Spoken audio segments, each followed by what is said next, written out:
Well, hello, it's me, Kenny Polcari, and today is January 30th, 2024, and yes, I am your host of the party, and here are the things that you need to know for the markets today. And bang, stocks go higher yet again yesterday. Janet surprises us and cuts the funding requirement for this quarter. I think it's baloney. Bonds rally. The Fed, now they're all behind the Iron Curtain, and so now we wait until tomorrow at 2 o'clock. We're going to hear from Microsoft, Google, AMD, all after the market closes today. Intentions? Well, they remain high in the Red Sea. And what do we have for dinner tonight? Well, we're going to try the Dover Sol Meunière because it just sounds all a little bit fishy to me. Okay, so stocks started out the week with a bang. All of the indexes rising as one of the biggest weeks of the year kicks off. This week, we're going to get 100 or 20% of the S&P names to report. 30 of them today, including 2 of the Magnificent 7 are on the docket, Google and Microsoft.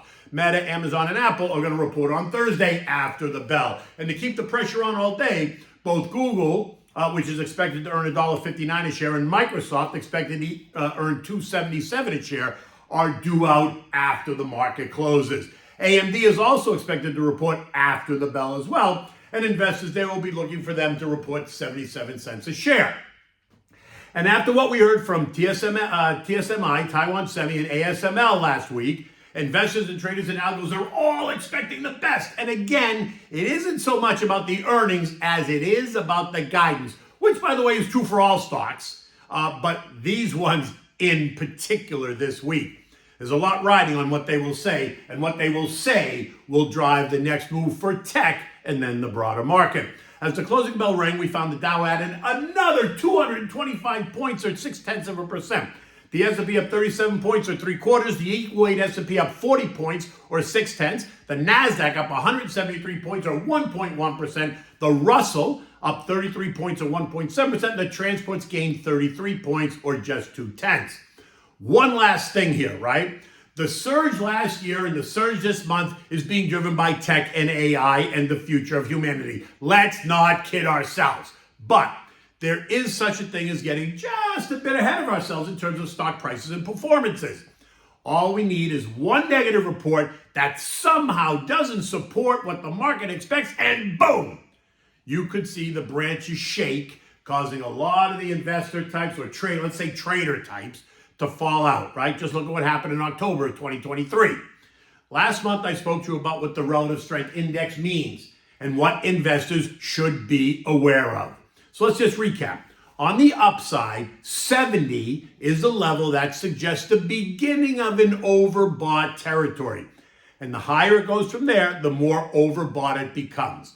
Right now, the NASDAQ's RSI is at 73.8421. Not hugely overbought, but in fact overbought. Microsoft's RSI is 78.74. Google's is 78.21.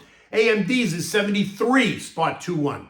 So I'm just saying, we are in overbought territory, which doesn't mean they can't go higher. It just means that we're in this antsy territory, which argues against chasing these names. Now, when ASL reported last week, its RSI was 69.249.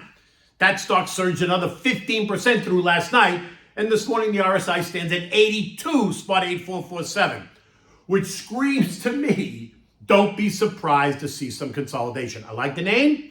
I'm in the name. I'm participating with the name, but I'm not chasing the name. But also remember, tech stocks in general are momentum plays, right? They're Momo plays. The Momo guys love them. The algos love them, and the traders love them. And the Momo guys can drive them higher. But once the momentum is exhausted to the upside, then you get the momentum to the downside, Yabish.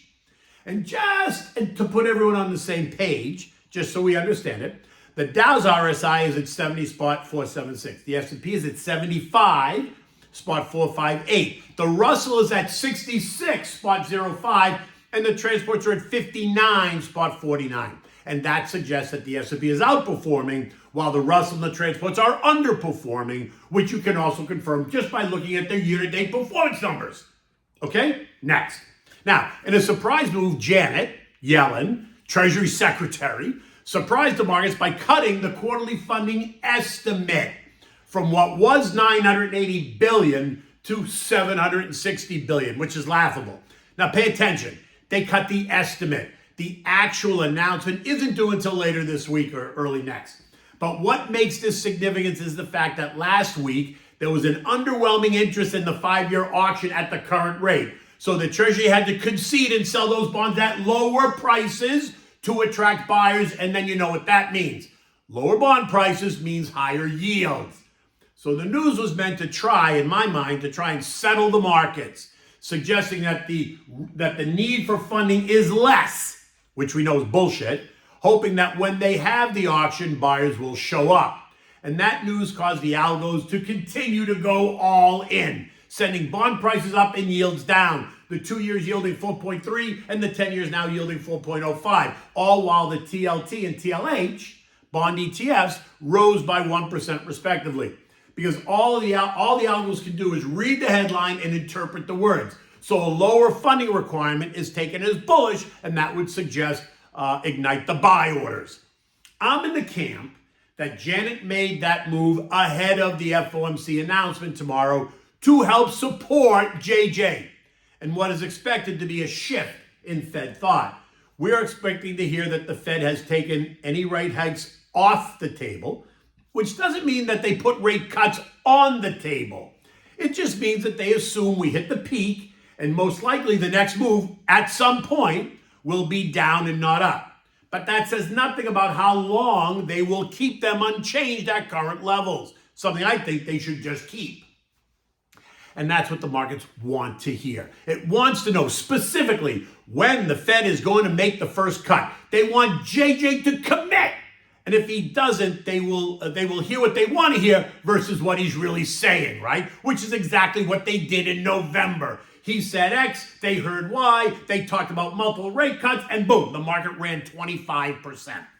March, which was the Vegas bet, has lost its luster, and while there's still a 50-50 chance, the bookies are really pushing a May cut instead. There's an 80-20% chance in May, with trader types pushing also pushing a May start, and then a cut at nearly every meeting after that, which makes zero sense to me, right? It's a presidential election year. The Fed is not supposed to make any move up or down in the 6 months prior to the election, prior to November. So it's going to be difficult to understand how the Fed could justify any move after May and before the election. But with all the angst and tension building this early in the process, all you have to do is think Donnie.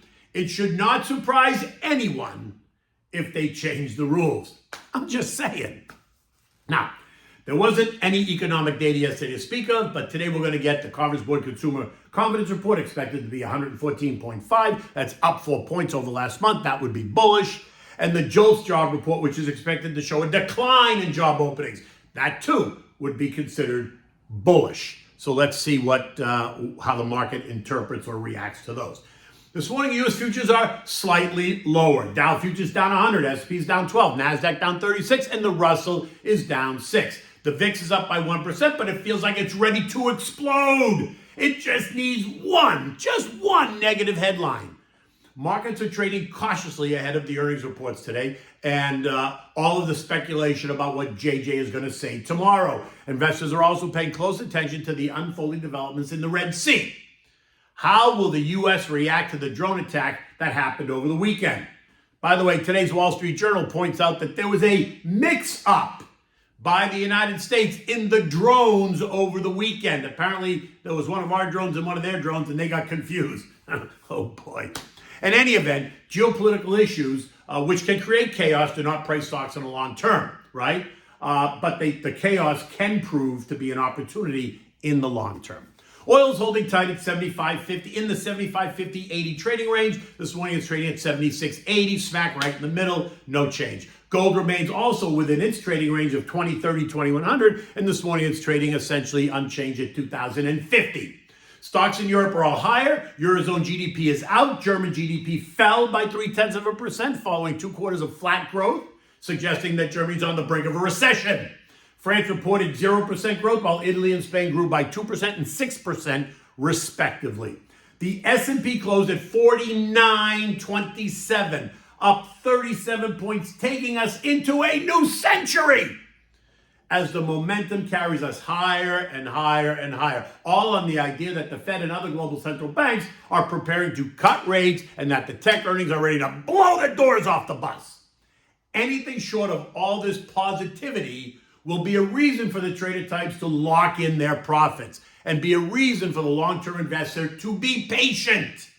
Remember, as a long-term investor, you are invested, you are participating, and you have cash on the side to take advantage of the coming sale. And if you're just starting out, go slow. No need to rush. Time is on your side. Okay, remember, I'm actually rooting for some weakness. I want to see the market shake the branches. I want to see it pull back. Right? But I'm not sure we're going to get that this week at all with all the events taking place, unless, of course, we get a disappointing data point, whether it's earnings, whether it's a data point, whatever, or geopolitical issue, whatever. But if we do, and we get some weakness, I'm a buyer. Look, I can't emphasize it enough. The Fed will keep all the doors open, and while they will decide not to raise rates any further, they won't commit to a cut date. But the question is, will JJ suggest one at the press conference? Will the journalists put them in a corner like they did in November?